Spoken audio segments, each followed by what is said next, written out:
Hello, good morning mga lalabs, mga vayots. Magandang hapon Pilipinas, Luzon, Visayas, in Mindanao sa mga kapwa ko OFWs around the world. Hello, good morning. At happy Friday. Weekend na naman, no? So, yung topic po natin ngayon mga lalabs, mga vayots ay itong si Franz Castro.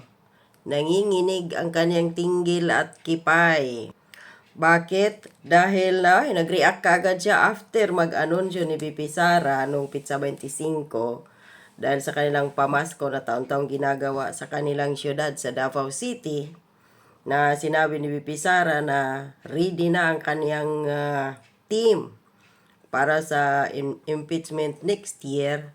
At dati, di ba, sinabi din ni VP Sara at ni Tatay Digong na nag-offer, o si VP Sara, nag-offer si Tatay Digong ng tawag dito, pera pang tulong sa impeachment, pero inayawan yun ni VP Sara. At pati nga si Congressman Marcolita nag-offer din na isa siya sa magiging abogado ni VP Sara sa impeachment. Although maganda yun dahil nasa kamara din siya, congressman. So nga, nung nakarang araw, sinabi na handa si Tatay Digong na magiging, or si dating Pangulong Duterte na magiging abogado ni VP Sara sa kanyang impeachment. At tawag dito, mas exciting, magaling. Bakit? Si Tatay Digong, alam naman natin, sa siyang abogado, bago siya nagiging presidente, nagiging prosecutor, nagiging fiscal, nagiging mayor, vice mayor, congressman, hanggang naging presidente.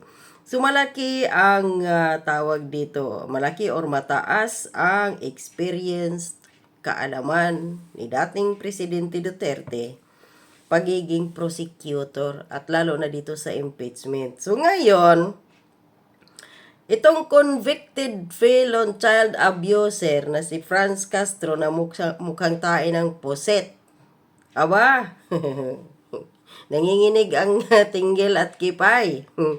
Ayon dito sa People's Tonight na tabloid ni Martin Romualdez, nagsalitan ang mga miyembro ng Makabayan Black sa Kamara sa pagbatikos kay Vice President Sara Duterte dahil sa paghingi nito ng risbak sa kanyang ama na si dating Pangulong Rodrigo Roa Duterte sa kinakaharap nitong impeachment complaint. Oy, anong problema ninyo kung manghingi ng tulong si VP Sara sa kanyang ama? Itatay niya yun. Maghingi man ng tulong si VP Sara o sa hindi sa kanyang ama, bilang magulang, gagawin ang lahat ng makakaya, matulungan lang ang anak sa kanyang problema. So anong pinuputok ng botse nitong mga Makabayan Black? Inggit lang kayo dahil alam na nila kung anong mangyayari sa kanila. Nung pangalang pinatawag si Tatay Digong sa tuwadcom na yun, o anong nangyari doon kay Arlene Brosas? So, palpal. So, hindi niyo tanggap na isa si dating Pangulong Duterte sa magiging abogado ni VP Sara sa impeachment. Aba, hindi na pala ngayon pwede na yung isang tatay ay tutulong sa anak at ang anak hindi na pwedeng manghingi ng tulong sa ama. Bawal sa inyo. Mga despiradong mga putang inang komunistang terorista. Salit-salitan sila sa pagbatikos itong Makabayan Black sa kay Vice President Duterte dahil according to Senadora Amy Marcos, 1 trillion pesos ang budget ni Tambalos Los Martin at ni Marcos, Ferdinand, si Ngewe, Bongbong Marcos at ni Liza para lang masira si VP Sara. At nagkunwari pa itong si BBM na huwag i-impeach si Sara dahil hindi siya importante. Pero 1 trillion yung gagastusin ninyo para masira si VP Sara. Mga putang ina nyo.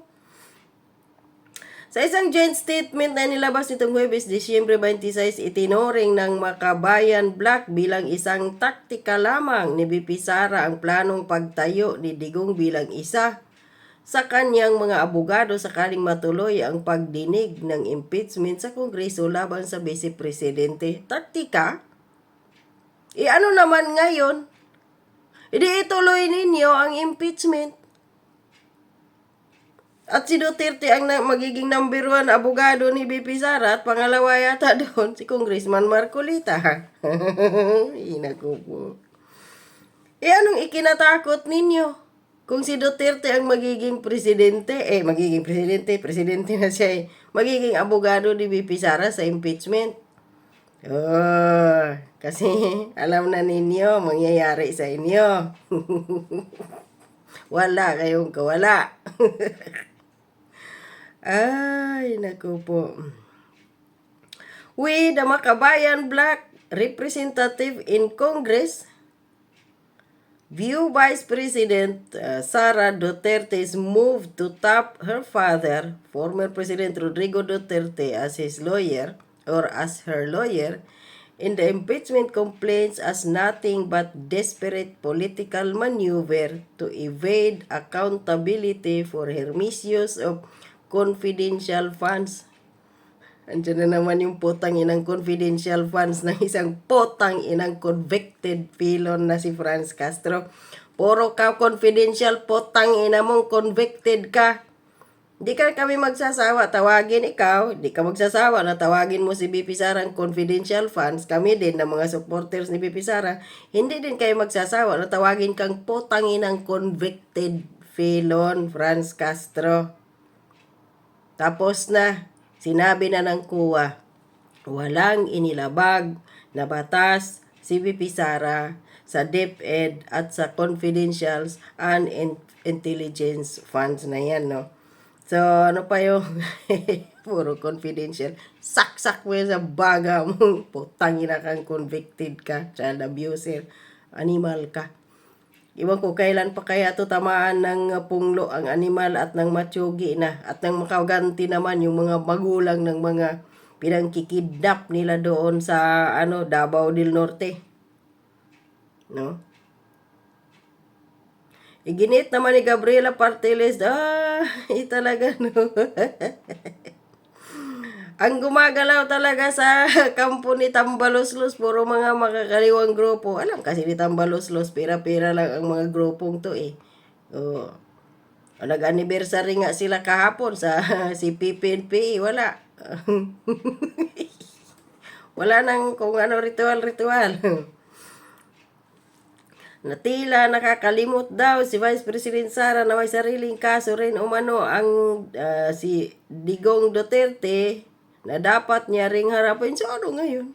May sariling kaso? Haharapin din ngayon. May mga abogado din si Tatay Digong. So ano ngayon kung dalawang, kung kaya pa niya? Kung kaya ni dating Pangulong Duterte harapin ang impeachment ni BP Sara next year bilang abogado niya at harapin ni dating Pangulong Duterte ang kasong isinampa sa kanya, anong problema niyo doon? Problema na niya yun, hindi na sa inyo. Ituloy niyo lang ang impeachment. Nakaabang ang mga magrarally, ang iglesia at iba pang mga sikta ng mga religious groups at ang mga men in uniforms. Ituloy niyo lang. Ang rally yun lang naman yun. Bakit pa ang dami ninyong satsat? Gusto ninyo di ba tanggalin si VP Sara, i-impeach ninyo. Hoy, ikaw, Arlene Brusas, putang ina mo.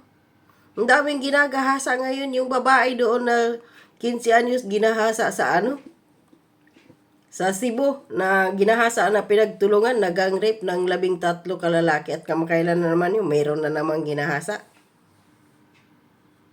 Tahimik ka doon. Di ba, Gabriela, ka para ka sa kababaihan? Yan ang nangyari. Ito na mga party list na ito eh. Kunwari para sa kababaihan at para sa mga gender equality ang mga potanginang to. Pero hindi doon sila nakafocus. Kasi wala mang bayad yun. Dito sila nakafocus kay Martin Romualdez dahil trillion nga, billions ang kanilang kikitain dito. The Vice President seems to assume her father is free to defend her, forgetting that he himself faced potential charges for violation of international humanitarian law. Diyan na naman sila sa international. Putangin na ninyo, Arlene Brosas ka. Ilang beses na nga sinabi ni Duterte, kung sa ICC man lang kaam, halina kayo. Diyan na naman sila sa ICC. Putragis ka. Sinuplak ka na nga ni Duterte noong Quadcom. Tapos andyan ka na naman sa ICC mo. Paturjak ka na lang doon sa ICC. Tara to. Doon kay Karim, dahil malibog yun. Ngita. Talaga naman, oh. Gawawang mga komunistang terorista, ginawa lang pambala. Human shield ni Martin Romualdez gamit pera ng taong bayan. Masaya din naman sila. Sila nagsasalsalan. Pagkatapos niya, sige magsalsalan kayo. Ay, apektado si Castro, nanginginig ang kipay at tinggil niya.